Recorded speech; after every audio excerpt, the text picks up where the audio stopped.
مندر پکش پہلے supreme court گیا، سنی سینٹرل وقف بورڈ بعد میں گیا، کیونکہ معاملہ عدالت میں ہے۔ لہذا کسی مولوی صاحب کے کہنے سے، کسی پنڈت صاحب کے کہنے سے، سبرامنیم سوامی جی کے کہنے سے، یا مختار عباس نقوی صاحب کے کہنے سے تو بات طے نہیں ہو جائے گی۔ عدالت میں معاملہ اس لیے ہے کہ عدالت اس پر انصاف کر دے، جو منصفانہ فیصلہ ہوا کر دے۔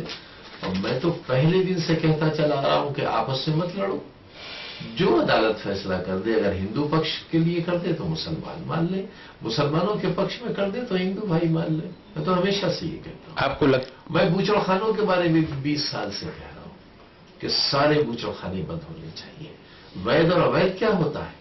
میں نے اپنی موجودہ سرکار جو ہماری آخری بار تھی، اس کی پہلی کیبنٹ کی میٹنگ میں یہ پرپوزل رکھا تھا کہ سارے بوچڑ خانے بند ہونا چاہیے، لیکن کیونکہ بھارت سرکار نے اس کی پرمیشن دی ہوئی ہے، اس لیے کیبنٹ میں یہ ایشو ڈسکس ہوا اور یہی کہا مکھیہ منتری جی نے کہ کیونکہ یہ ہمارے ادھیکار چھیتر کے باہر کی بات ہے، اس لیے ہم انہیں بند نہیں کر سکتے۔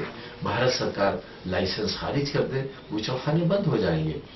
وید اور اوید کیا ہوتا ہے؟ پشو باہر کٹے تو پشو ہے، اور پشو اندر کٹے تو پشو ہے۔ یہ تو لوگوں کو دھوکہ دینا ہے، لوگوں کے ساتھ ٹھگی کرنا ہے، غلط بات ہے۔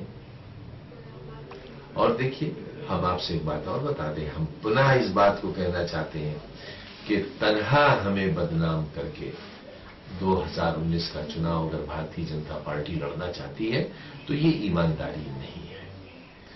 ہمیں نشانہ بنا کر اگر ہم سے کوئی بدلہ لینا ہے بھاجپا کو تو راجنیتک بدلہ لے، چناؤ میں ہمارے سامنے کھڑا کرتے ہیں، چناؤ جیت گئے ہم نے 4 میں سے 3 سیٹیں جیت لی سماجوادی پارٹی کی، تو بھاجپا ہمارے مقابلے میں رامپور میں تو اپنے آپ کو کامیاب نہیں ثابت کر سکی۔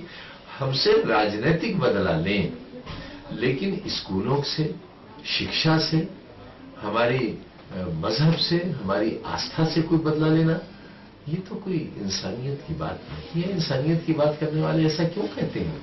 اب جہاں تک کلب جواد نقوی صاحب کا معاملہ ہے، تو کلب جواد نقوی صاحب کیونکہ اپنے داماد کو وقف بورڈ کا چیئرمین بنانا چاہتے تھے، اور ان کی کیونکہ داماد صاحب خود وقف کی جائیدادوں کے مجرم ہیں، ان کو بیچنے کے، اور خود کلب جواد نقوی صاحب پر بھی بے شمار الزامات ہیں، شیعہ وقف بورڈ کے ان کے خلاف نوٹسز جاری ہوئے ہیں، ان پر مقدمے قائم ہوئے ہیں کہ انہوں نے شیعہ جائیدادوں کو